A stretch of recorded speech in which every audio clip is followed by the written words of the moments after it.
जय Swaminarayan. Good morning students, कैसे हो आप सब लोग। आशा करती हूँ आप सब लोग अच्छे होंगे और स्वस्थ होंगे और सब लोग अपनी पढ़ाई अच्छे से कर रहे होंगे।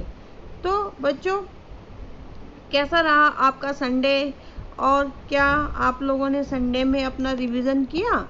अगर नहीं किया आपने रिवीजन तो अपना रिवीजन करना शुरू कर दीजिए, लर्न करना शुरू कर दीजिए, क्योंकि आपके एग्ज़ाम जब आपके एग्ज़ाम होंगे तो आपको अपना जो आपका सिलेबस है उसको करना, लर्न करना आपको इजी रहेगा। वो तब आप खाली रिवाइज करोगे तो जल्दी ही आपका हो जाएगा। तो आज बच्चों मैं आपको प्रीति कंसल आत्मा ग्रीन स्कूल से और मैं आज आपको हिंदी व्याकरण से हम लोग लेसन नंबर 2 हम कर रहे हैं और जुलाई 20 को हम आगे का अपना लेसन आगे कंटिन्यू करेंगे।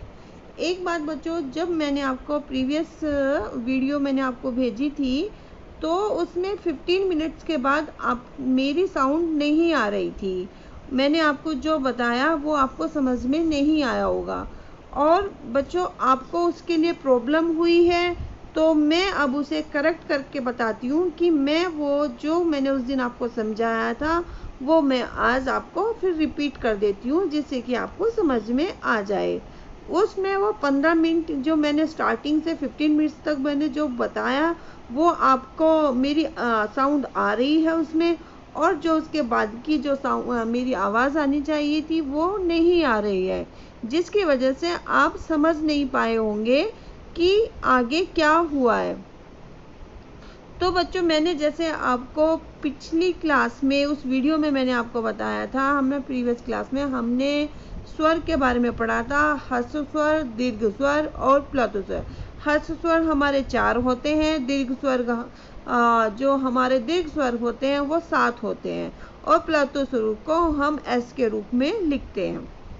ये मैंने आपको बताया था। उसके बाद मैंने अनुस्वार आपको बताया था कि अनुस्वार क्या होते हैं, जो नाक से जिनकी आवाज़ ली जाती है और जिसका चिन्ह अंक की बिंदी के रूप में प्रयोग होता है वो अनुस्वार होते हैं। और जो अनुनासिक होते हैं इसका उच्चारण हम नाक और गले दोनों से करते हैं, जैसे गूंज, छाँव, पाँव, और इसका चिन्ह हमारा चंद्र, उसमें एक बिंदु होता है। ये मैंने आपको पिछली जो हमने प्रीवियस क्लास की थी उसमें मैंने आपको समझाया था। उससे आगे का भी मैंने आपको बताया, लेकिन मेरी आवाज़ आपको नहीं पहुंची है, उसके लिए आपको जो प्रॉब्लम हुई है उसके लिए मुझे अच्छा नहीं लग रहा है कि आप लोगों को मैंने जो वीडियो भेजी वो आप उसको पूरा उसको नहीं समझ पाए, लेकिन उस चीज़ को मैं, मेरी जो गलती हुई है उसको मैं आज रिकवर करती हूँ। तो बच्चों हमारा मैंने जो फिर उसके बाद हमारा विसर्ग टॉपिक आता है, तो इसका उच्चारण है की तरह हम करते हैं, है की तरह किया जाता है और इसका अधिकतर जो प्रयोग होता है वो तत्सम शब्दों में किया जाता है, मीन्स कि जो संस्कृत में शब्द आते हैं उसके लिए किया जाता है। विसर्ग के लिए हम 2 बिंदु लगाते हैं, एक ऊपर एक नीचे, उसका चिन्ह जो होता है 2 बिंदु होता है, उसको विसर्ग कहते हैं। ऐसे ही एक हलंत आता है, उसका भी हम संस्कृत में या जब व्यंजन विसर्ग संधि करते हैं और या व्यंजन संधि करते हैं तो उसमें भी आता है। ठीक है बच्चों, तो ये आपका विसर्ग हुआ जो 2 डॉट के रूप में दिखाई देगा और उसका प्रोनाउंस जो उच्चारण होगा वो ह के उच्चारण में होगा, है की तरह होता है। जैसे अंत है, दुख है, इस तरह के जो शब्द आते हैं, स्वतः, प्राय, ऐसे जो 2 बिंदु लगे रहते हैं तो वह है की साउंड देते हैं। नेक्स्ट आता है आपका आगत ध्वनि। आगत ध्वनि का चिन्ह होता है आ, जैसे साउंड आती है आ तो उसके ऊपर चंद्र लगा हुआ होता है, बिंदु उस पर नहीं लगाते हैं। ठीक है बच्चों, ये ध्यान रखना है, चंद्र और चंद्र बिंदु में ये अंतर होता है। और जो इसका प्रयोग किया जाता है वो इसका प्रयोग हम जो हमारे अंग्रेजी के इंग्लिश के शब्द होते हैं उनके लिए किया जाता है, जैसे डॉक्टर, मॉल, क्या कहते हैं, हॉल, चौक, इस तरह के जो शब्द हैं, वॉक, जब हम ऐसे इस तरह के शब्द बोलते हैं तो उनके लिए हम के आगत ध्वनि का प्रयोग करते हैं। आगत ध्वनि को हम चंद्र के रूप में लगाते हैं और इसका चिन्ह चंद्र होता है। ठीक है बच्चों, तो आपको विसर्ग और आगत ध्वनि समझ में आई होगी। उसके बाद हमारा नेक्स्ट टॉपिक आता है मात्राएं। मात्राएं जैसे कि आपने पहले भी पढ़ा होगा और अब भी, मात्राएं आपकी जो स्वर होते हैं उनकी मात्राएं होती हैं, जो व्यंजन होते हैं उनकी मात्राएं नहीं होती हैं, जो स्वर हैं उनकी ही मात्राएं लगती है। जैसे कि ए है, ए की कोई मात्रा नहीं होती है। आ की मात्रा स्टैंडिंग लाइन में होती है, ई की, बड़ी ई की, छोटे ऊ की, बड़े ऊ की, री की, ए, आई, ओ और औ, इन सब की मात्राएं होती है। अब जैसे कि आपका कोई शब्द है क, कै है, कै में हमने ए ऐड किया तो उसका मात्रा कै ही रहेगी, लेकिन कै में अगर हम आ ऐड करते हैं तो उसकी मात्रा का बन जाएगी। ठीक है, ऐसे देखिए आपके इसके उदाहरण दिए गए हैं बहुत सारे। कै के अगर ए जमा उसमें ऐड किया तो उसका कमर, कब, अदरक, अटल, अचकन ऐसे शब्द बन जाते हैं जिसमें मात्रा का प्रयोग नहीं होता है। फिर दूसरा आता है आपका आ जिसमें आ की मात्रा मैंने जैसे बताई थी, तो वो स्टैंडिंग लाइन एक आ की मात्रा उस पर लग जाती है, तो गे के साथ आपने आ की मात्रा लगाई है तो वो क्या बन गया, गा। तो क्या बन जाता है, गा से गाना, गायक, गाती, गांधी, ऐसे। और ये आटा, आदर, अनादर, ये सब आपके आ से शब्द बन जाते हैं। ऐसे ही आपकी छोटी ई से बन जाते हैं, चे पे छोटी ई की मात्रा लगे तो चित्र, चिमटा, चिंता, ऐसे आपके शब्द बन जाते हैं। बड़ी ई से भी ऐसे ही बन जाते हैं, बड़ी ई की लगाई तो जीत, जीरा, ईसा, ईद। छोटे ऊ की मात्रा लगाई तो दुम, दुकान, उड़ान, उजाला। बड़े ऊ की लगाई है तो पूरी, पर्व और ऊन, ऊपर। री की लगाएंगे तो नृत्य, मर्द, मर्द नहीं नृत्य, नर्प, ऋषि, ऋण। ए की लगाई तो बेलन, बेर, एड़ी, एकता। आई की लगाई तो मैला, मैदा, ऐनक, एरावत। ठीक है बच्चों, ऐसी ओ की रोटी, रोग, ओढ़नी और ओणम। औ से हमने लय के साथ लगाया तो लो की लौटना, औ से औरत, औ से औजार। ये औरत, औजार जो दिए गए हैं इधर के ये मूल रूप है उनके, औ से कौन से शुरू होते हैं और ये प्रयोग करके बन, लय के साथ हमने प्रयोग किया है तो लय से और क्या शब्द बन सकते हैं, जैसे लौकी, लौटना, ऐसे शब्द आपके बन जाते हैं। तो बच्चों ये थी आपकी मात्राएं। तो मात्राएं जैसे कि स्वर, जो मात्राएं हमारी हैं, मैंने आपको बताया था स्वर की मात्राएं होती है, व्यंजन की नहीं। लेकिन स्वर तथा व्यंजन के साथ जुड़कर मात्राओं का रूप जब व्यंजन के ऊपर लगती हैं तो वे व्यंजन का एक नए शब्द का रूप ले लेती है, मात्राएं का रूप लेती हैं। अब इसके बाद आता है हमारा टॉपिक व्यंजन। व्यंजन स्वतंत्र रूप से नहीं बोले जाते, इन्हें बोलने के लिए स्वरों की सहायता। जो आपके व्यंजन हैं ये इनका आप जब वर्ण विच्छेद हम करते हैं तो इनके साथ स्वर भी मिला हुआ होता है। इनका जो विच्छेद होता है वो हम स्वर के शब्द के साथ ही करते हैं। इनका अपना स्वतंत्र रूप नहीं होता है। जैसे स्वर का अपना स्वतंत्र रूप है, सॉरी बच्चों, जैसे ई है आपका,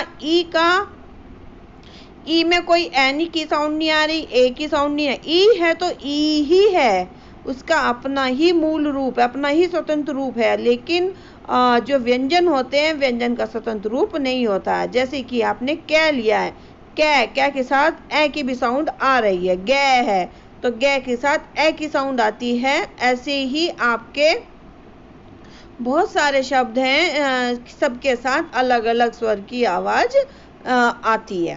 तो व्यंजन का अपना कोई स्वतंत्र रूप नहीं होता। इनकी जो व्यंजन होते हैं इनकी 33 संख्या होती है, 33 ये संख्या में होते हैं। कैसे मैतक जो हमारे जो व्यंजन हैं, कैसे मैतक कै वर्ग, तै वर्ग, आपका चै वर्ग, टै वर्ग और तै वर्ग, पै वर्ग, जो ये 5 वर्ग हैं तो इसमें हमारे 25 वर्ग 25 व्यंजन हमारे आते हैं। एक वर्ग में 5 होते हैं तो 5 में 25 हमारे 25 अपने व्यंजन होते हैं जिन्हें स्पर्श व्यंजन कहते हैं। फिर इसके बाद जो हमारे य रै लै वै और य रै लै वै जो होते हैं वो अंत व्यंजन कहलाते हैं। ठीक है, य रै लै वै कौन से व्यंजन है? हमारे अंत व्यंजन है। और संयुक्त व्यंजन कौन से? मैंने कल भी आपको बताया था, जो दो भिन्न भिन्न व्यंजनों के मेल से बने हो उन्हें संयुक्त व्यंजन कहते हैं। कोई भी दो व्यंजन जो भी से भी जो व्यंजन बनता है उसको हम संयुक्त व्यंजन कहते हैं। जैसे आपका 6 क्षत्रिय जब हम बनाते हैं तो कै प्लस श, कक्षा हम जब श हम श का वो आता है रक्षा, आपका रक्ष रक्ष रक्ष, तो कै श की साउंड आ रही है ना, तो कै प्लस श बन के जो पेट को सह षटकोण वाला जो हमारा होता है उसको हम कै प्लस षटकोण बन के 6 क्षत्रिय हमारा बनता है। ठीक है, दूसरा है त्रय, हमारा त्रय त्रिशूल जो आता है हमारा, तो तय और रै की साउंड आ रही है उसमें, तो तय और रै मिलके दोनों व्यंजन हैं, इनमें से कोई भी स्वर नहीं है आपका, तो तय रै मिलकर आपका त्रय बनता है। ज्ञानी, तो ज्ञानी में गे जय जो आ रहा है आपका जय और ये मिलकर आपका ज्ञानी बनाते हैं। ये भी आपके व्यंजन हैं, कोई इनमें से स्वर नहीं है। फिर जो हमारा श्रमिक आता है उसमें भी स शलजम और रै मिलकर श्रमिक बनता है। जैसे आपका एग्जाम्पल देख लीजिए, आपने त्रय का जो बनाया चित्रकार, मित्र, चित्र, चित्रा और चित्र, त्रिकोण, ऐसे बहुत सारे शब्द होते हैं जिसमें त्रय आता है और उसका जो हम वर्ण विच्छेद करेंगे जब हम, तो तय प्लस रै भी, जब त्रय का अगर आपको वर्ण विच्छेद करना हुआ तो तय प्लस रै करेंगे आप। ठीक है, ऐसे ही आप ज्ञानी का देख लीजिए, जय प्लस य करके ज्ञानी बनता है। ऐसी श्रमिक का देखिए श प्लस रै करके हर्ष, विश्राम और आपका ऐसे श्री, ऐसे शब्द बनते हैं जिसमें श और रै व्यंजन जुड़े हुए होते हैं। ठीक है बच्चों, तो संयुक्त व्यंजन अलग होते हैं और संयुक्त अक्षर व्यंजन अलग होते हैं। तो संयुक्त व्यंजन कौन से होते हैं? जो दो व्यंजनों, जो भिन्न भिन्न व्यंजनों से मिलकर बने हैं वो संयुक्त व्यंजन कहलाते हैं। ठीक है बच्चों, नेक्स्ट आता है हमारे द्वित्व व्यंजन। कौन से हमारे? द्वित्व व्यंजन। द्वित्व व्यंजन कौन से हैं? दो समान एक जैसे व्यंजनों से मिलकर जो व्यंजन बनते हैं उनको द्वित्व व्यंजन कहते हैं। पहले वाले में क्या था? भिन्न भिन्न व्यंजन होने चाहिए, वो सेम नहीं होने चाहिए। लेकिन द्वित्व व्यंजन हमारे, जैसे नाम से पता चल रहा है, द्वित्व यानी कि दो एक जैसे व्यंजन, तो दो एक जैसे जो व्यंजन जुड़कर बनते हैं उनको हम द्वित्व व्यंजन कहते हैं। कैसे बनेंगे वो द्वित्व व्यंजन? कै प्लस कै, यानी कि कै जो मैंने आपको बताया था कि जब कै में हलंत लगा हुआ होता है तो वो आधा कै शो करता है। कहीं पे हम आधा शब्द लिख पाते हैं और जहाँ पे हम नहीं लिख पाते हैं तो उसके लिए हम क्या कहते हैं? हलंत लगा देते हैं। ठीक है, तो अब कै हलंत लगा हुआ प्लस कै मिलके क्या बना? आधा कै और कै, तो कक बन गया हमारा कक। तो कक से और कौन कौन से शब्द है? सिक्का, मुक्का, मुनक्का और पक्का, मक्का, ऐसे हमारे ये शब्द कक से बन जाते हैं। जय प्लस जय, जय हलंत प्लस जय से करा है तो हमारा क्या बना, जज, छज्जा, सज्जा। और ऐसे और भी शब्द हैं जो इससे ऐसे बन सकते हैं। और कौन से हैं मुझे अभी याद नहीं आ रहे। आपको कोई अगर याद आए तो आप उसको भी रिमाइंड करना अपने मन में कि और कौन कौन से ऐसे शब्द होते हैं। मुझे अभी कोई नहीं आ रहा। छज्जा, छज्जा, सज्जा, मज्जा, नहीं अभी नहीं आ रहा है मुझे। कोई आएगा तो मैं बताऊंगी आपको। फिर ले आपका जो हलंत वाला ले प्लस ले लल बन गया तो छल्ला, दिल्ली, बिल्ली, बल्ला, बल्ला और हल्ला। ऐसे आपके बहुत सारे और शब्द बन सकते हैं। तो इसमें आप क्या समझे हो कि जब दो व्यंजन एक जैसे होते हैं, उनका मिलन होता है तो उनसे द्वित्व व्यंजन बनते हैं। और जब हम उनसे शब्द बनाते हैं तो पहले वाला छोटा या आधा या फिर हम हलंत लगाकर फिर बड़ा वाला जो पूरा है उसको पूरा बनाते हैं, तब हमारा वो द्वित्व व्यंजन बनता है। उससे हम फिर शब्द बनाते हैं। ऐसी चच से देखिए, चच से क्या बना, सच्चा, बच्चा। और क्या बनता है बच्चों, सच्चा, बच्चा,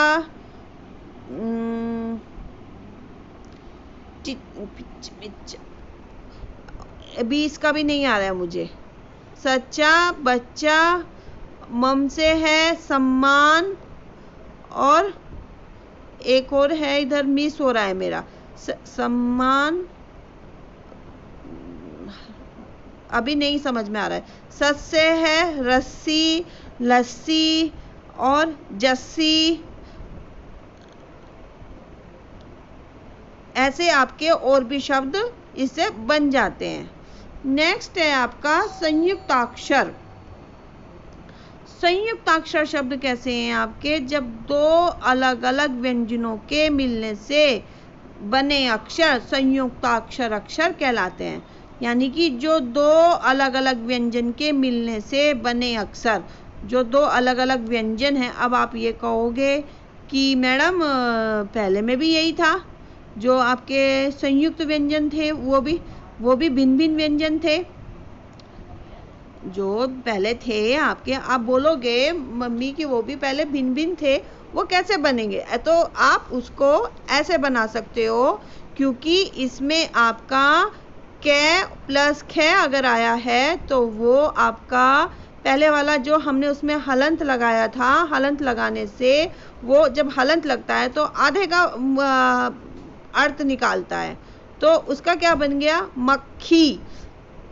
ठीक है, वो आपके दो अलग, मैंने पहले वाले में क्या अंतर है, जो चार आपके शब्द हैं कौन कौन से, ज्ञानी, त्रैतिशूल और श्रमिक और क्या कहते छह क्षत्रिय, जो उन चारों के लिए है। और ये किसी के लिए भी ये जो भी आपके अलग अलग व्यंजन है उनके लिए है, तो उन्हें संयुक्ताक्षर कहते हैं। और जो वे चार शब्द हैं उन्हें संयुक्त व्यंजन कहते हैं।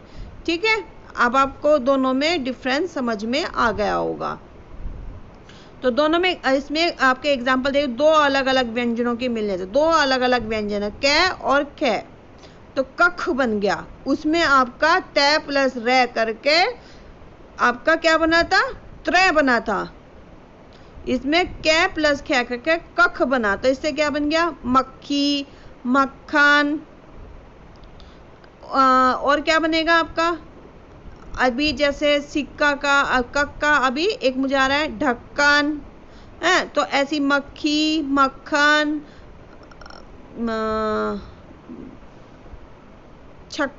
नहीं, ये दो आप देखिए, आगे याद आएगा तो मैं बताऊंगी। फिर गै ये का बना है गै, भाग्य, 11, तय प्लस ये से बना है आधा तय ये। तो आपको ये ध्यान रखना है, जब हलंत अगर आया है तो वो आधा बनेगा।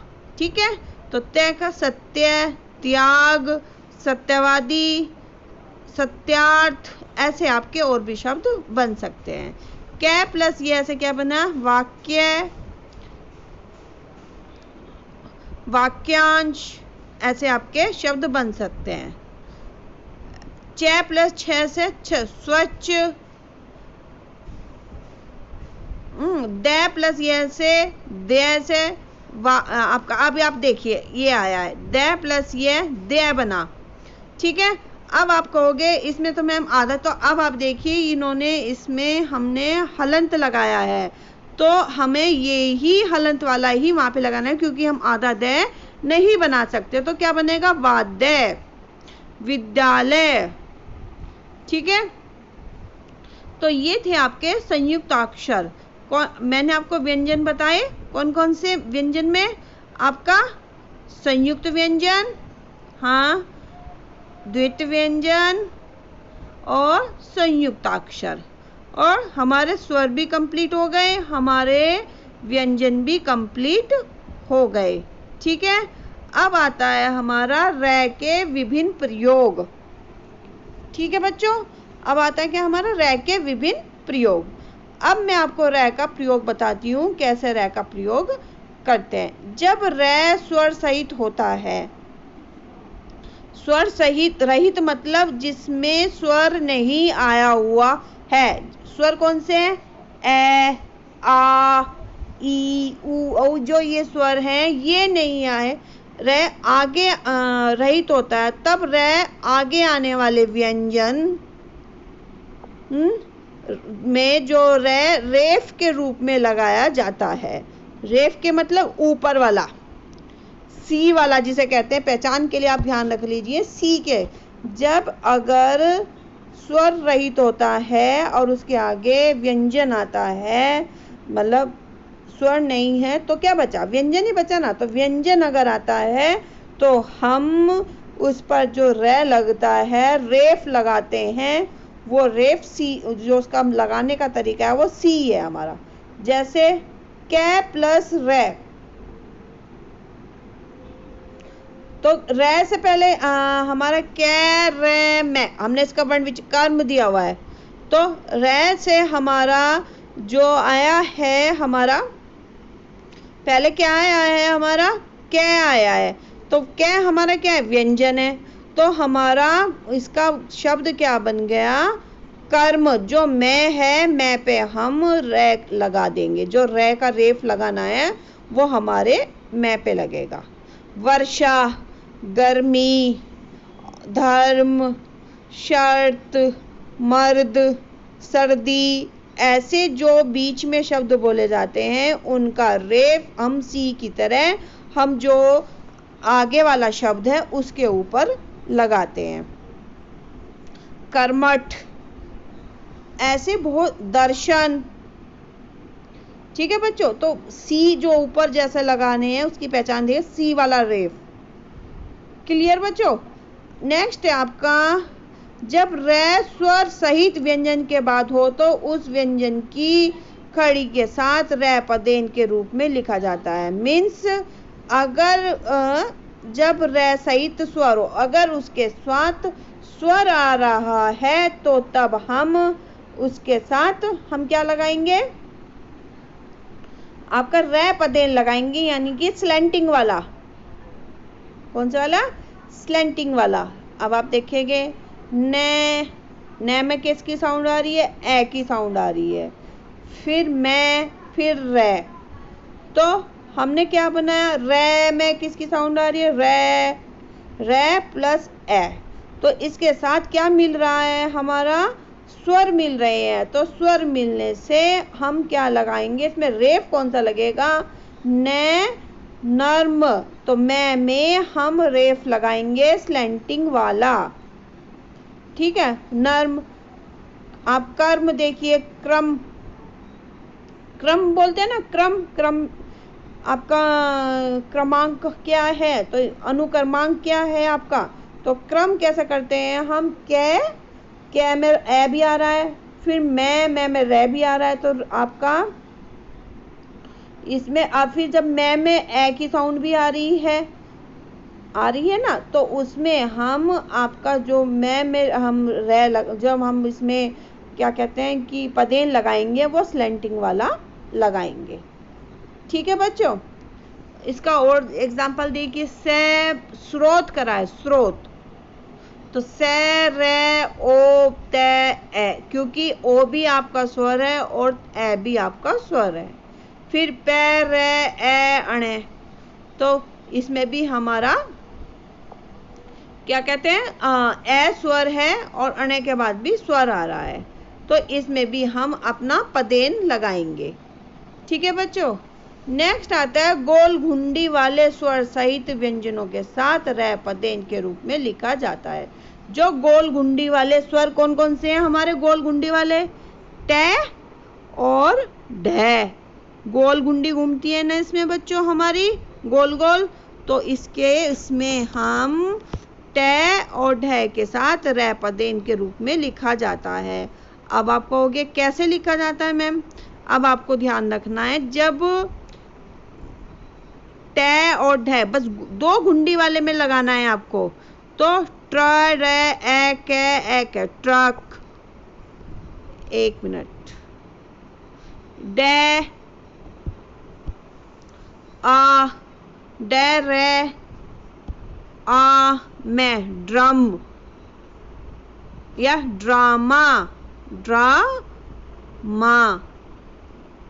ड्रामा, क्योंकि ड्रा आ की इधर आ रहा है और मैं के बाद भी आ रहा है, तो क्या हो गया हमारा ड्रामा।